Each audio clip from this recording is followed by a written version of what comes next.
ولس ټي وي یوټیوب چینل درنو لیدونکو اوریدونکو السلام علیکم ورحمت الله وبرکاته. قدرمن دوستانو دا یو ځل بیا د ډاکټر انجینر سید فضل الرحمن صاحب پاچا ستاسو په دانه خدمت کې د زاړي خبرونو سره حاضر شوم. قدرمن دوستانو خو دې چې موږ سره د خبرونو تر پای ووري او ملتیا را سره وکي او زمونږ دغه یوټیوب چینل د سره سبسکرایب بیل آیکن ته ګوته ورولئ او لایکینګ هم وکړئ. دوستانو په فیسبوک کې په نظر راغلم هم لایک او شیر وکړئ. دوستانو تاسو لایکونه موږ ته او شیر راکړئ چې نورې خېخې خبرونه تاسو ته ترتیب او د یوټیوب چینل د لارې تاسو ته په نشر وسو. قدرمن دوستانو ذهنونه مشوش شوي دي نو ذهني تفریح په خاطر باندې موږ کوشش کوو چې خېخې خبرونه او چې د ورسته ګټه ورسیږي تاسو ته په نشر وسو. نو دوستان راځي چې د خبرونه تغوږ کیدو او موږ سره د دې خبرو تر پایه ملتیاګانې وکړي.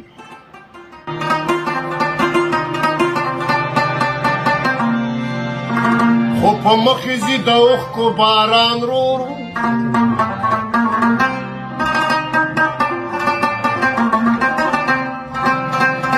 د ماشوم غوندې لیچوکي اوچت کړمه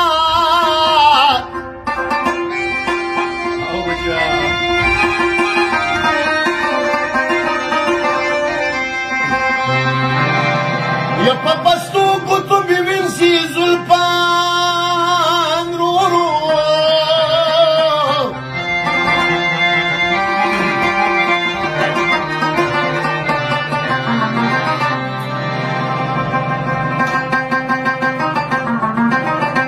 یو وصیت ورته کومه په سلګو کې تر تړی مې شو کینې مې زبان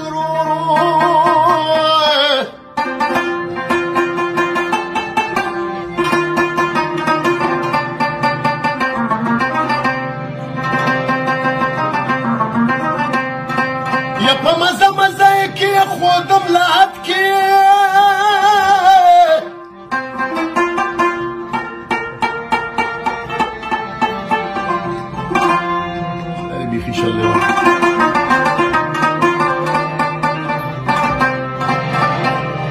او په پستو شونډو رالولي قرآن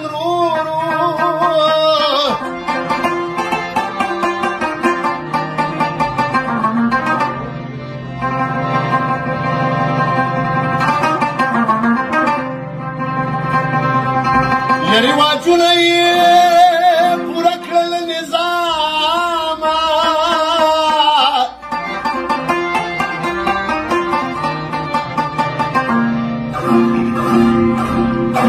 ځان اخلاص کو ږدي په قبر ګلان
یو زمانه د اجرام چاپېره بل دی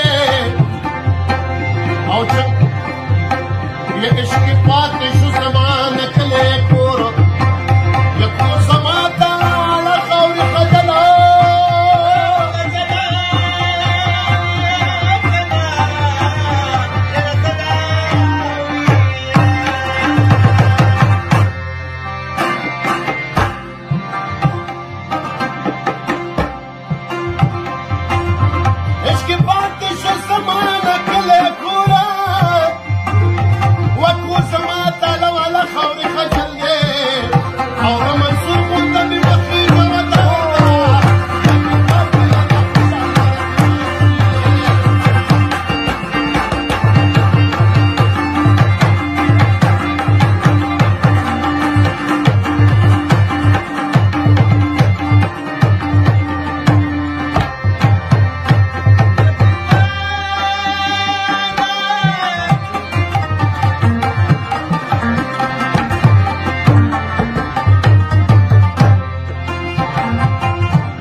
او پسینه د سردرونې سمبازونه یا د غضب خنجر مې لاس کې پکې نه دی او پکې نه یم د چا نه اورمازونه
د زاړه یادونو قدرمنو دوستانو دا چې زمونږ د پروګرام د پای شیبې دي نور د سره په سټوډیو کې د پاتې کېدو اجازه نه لرو.